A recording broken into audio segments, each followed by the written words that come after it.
বলেন কোট, আমাকে যদি জিজ্ঞেস করেন আমি সংস্কার দেখি না, সংস্কার মানে বুঝি বিষয়, সংস্কার মানে বুঝি বিষয় এবং বিষয় কিংবা বস্তুর গুণগত রূপান্তর কি হয়েছে। আমরা প্রশ্নটা করার ক্ষেত্রে যদি আপনাকে একটু পিছনে ফিরে নিয়ে যায়, আমরা যখন আরেকবার অন্তর্বর্তীকালীন সরকার দেখেছিলাম সেই 2007 সালের ক্ষেত্রে, সেই ক্ষেত্রেও আপনি গুণগত পরিবর্তন এবং দলের ভিতরে বাইরে রাজনীতির পরিবর্তনের কথা অনেক বলেছেন এবং সেইটাকে সংস্কার বলে সংস্কারপন্থী নাম দিয়ে সংস্কার উদ্যোগ ব্যর্থ হওয়ার পরে আপনার উপরে আসলে নানা ধরনের, মানে আমি কি বলবো যে এটা নানা ধরনের স্টিম রোলার যদি আমরা বলি বা নানা ধরনের অন্যায় বলি, অত্যাচার বলি, নির্যাতন বলি, সেগুলি আপনারা চলেছে। এখনো আপনি সংস্কার আপনি দেখতে পাচ্ছেন না যে সংস্কার আপনি কাঙ্ক্ষা করছিলেন। এই এই এই এই এইটাকে আপনি আসলে কিভাবে দেখেন? মানে এই সংস্কারটা হচ্ছে না কেন, বা হলে আপনি আসলে কি দেখলে আপনি বুঝতে পারতেন, কি রূপান্তর দেখলে আপনি বুঝতে পারতেন যে এটা আসলে সংস্কার কিছুটা হচ্ছে বা পথে থাকছে? মান্না ভাই। Thank you very much. মানে অনেক অনেক অনেকগুলো বছরই তো হলো পরে আপনার সাথে, এবং আপনার এই অনুষ্ঠানটা একদম নতুন দেখা হলো। আপনার দর্শক শ্রোতাদেরকে আমি শুভেচ্ছা জানাচ্ছি। মানে বিষয়টা হলো কি, ধরেন সংস্কার তো কিছু কিছু আছে না, আপনি চাই বা না চাই ন্যাচারাল প্রসেসে হতেই থাকে। আমরা আগে এরকম করে একটা অনুষ্ঠান করার কথা চিন্তাই করতে পারতাম না, এখন তো হচ্ছে। আগে এরকম কানেক্টিভিটির কোনো বিষয় ছিল না, মানে একটা আবিষ্কার পুরা সমাজের মনন অভ্যাস সব বদলে ফেললো, সেটা একটা বিরাট সংস্কার হলো ওই আবিষ্কারের কারণে। এরকম আরো কিছু কিছু ঘটনা হয়তো হয় যেগুলো মানে গুণগত ভাবে, আমি আবার বলি, ওখানে যে শব্দটা বলেছি আমি এটা খুব মানে পছন্দ করি, ব্যবহার করি, সেটা হচ্ছে বস্তু বা বিষয়। বস্তু বলতে আপনি ম্যাটার বলতে যে কোনো জিনিস বলতে পারেন, বিষয় বলতে আমি সমাজ সহ যা আছে সেগুলো বোঝাতে চাইছি।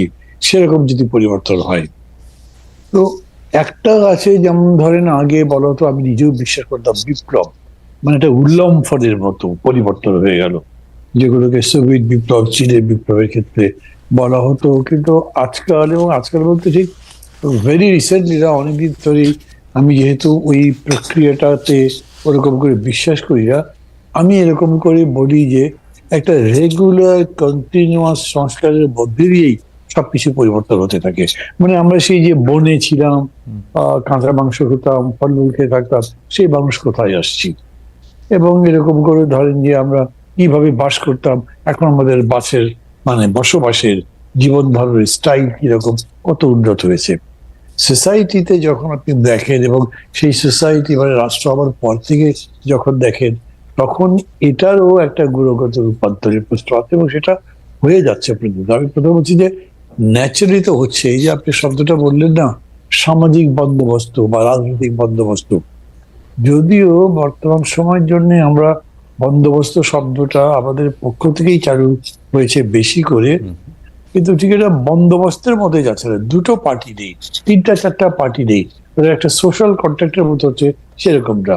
মানে কিরকম, যে একটা কনস্টিটিউশন আমি বদলালাম, তারপরে একটা সোশ্যাল কন্ট্রাক্টে আসলাম, এরকম করে বললে আমার কাছে বলে যে খুব অ্যাপ্রোপ্রিয়েট বলা হয় না।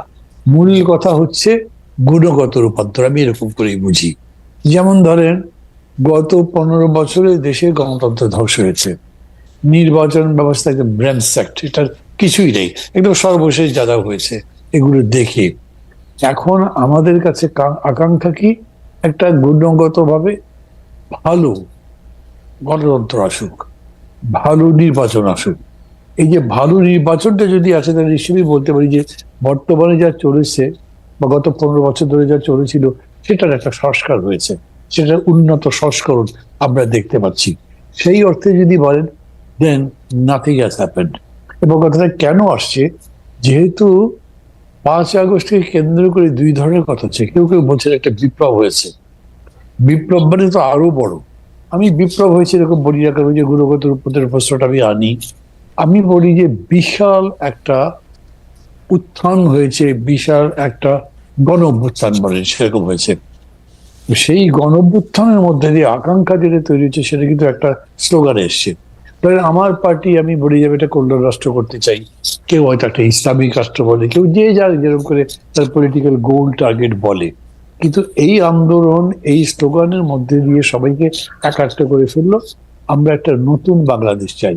নতুন বাংলাদেশ মানে কি, পুরানো যা যা ছিল পরিত্যাজ্য, বর্জ্য, যেটা আমাদের জন্য কষ্টদায়ক, পীড়াদায়ক ছিল, যেটা আমাদের জন্য লজ্জাজনক ছিল, যেটা সাধারণ মানুষের জন্য অপমানকর, মানে নিন্দার হোক, যেটা সাধারণ মানুষের জন্য আপনার অসহ্য এরকম ছিল, সব মধ্যে একটা স্বচ্ছ, আরামপ্রদ, বাসযোগ্য, উন্নত রাষ্ট্র গড়ে তুলবো, দেশ গড়ে তুলবো। এটাই হচ্ছে আমরা এখন মানে সংস্কারের এই আধুনিক রূপটা বলবো।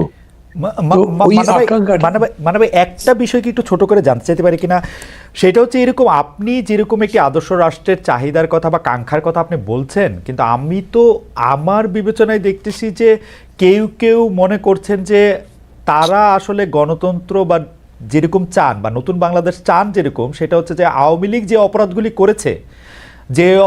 করেছে সেটা করার স্বাধীনতাটাকে তারা গণতন্ত্র মনে করতেছেন, তারা নিজেরা করার ব্যাপারে, মানে এটা আওয়ামী লীগের করতে দেবো না, আমি করব।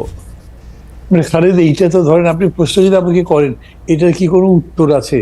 আওয়ামী লীগ যা যা করেছে সেইটা করার স্বাধীনতার নাম, মানে স্বাধীনতা, ওই স্বাধীনতা মানে কি কোনো গণতন্ত্র না নির্বাচন না সংস্কারটা কি? Those are all bad things, এক কথায় যা যা ছিল বাজে জিনিস, সেই জিনিসটা না কোনোভাবেই সংস্কারের কিংবা নতুন বাংলাদেশ গড়ে তোলার মধ্যে ওই আকাঙ্ক্ষা ছিল না। আর একটা জিনিস আমি আপনাকে বলি, কিছু আছে না, হয়তো উচ্চারিত হতে হবে এরকম কোনো কথা নেই। এই যে ছাত্র জনতা যেরকম করে জীবন দিল, এটার মধ্যেও একটা মাহাত্ম্য আছে না। শেখ হাসিনা ডেকে ডেকে বলছে চালাও গুলি, যত লোক মরে মরুক, আমার ক্ষমতা চাই। আর তারা জবাব দিচ্ছে আমরা তো মারছি, কিন্তু একটা মরে চারটা দাঁড়িয়ে যায়। এরকম তো আমরা আগে দেখি নাই। এবং খালেদ, ইনফ্যাক্ট বাংলাদেশে তাই হয়েছে।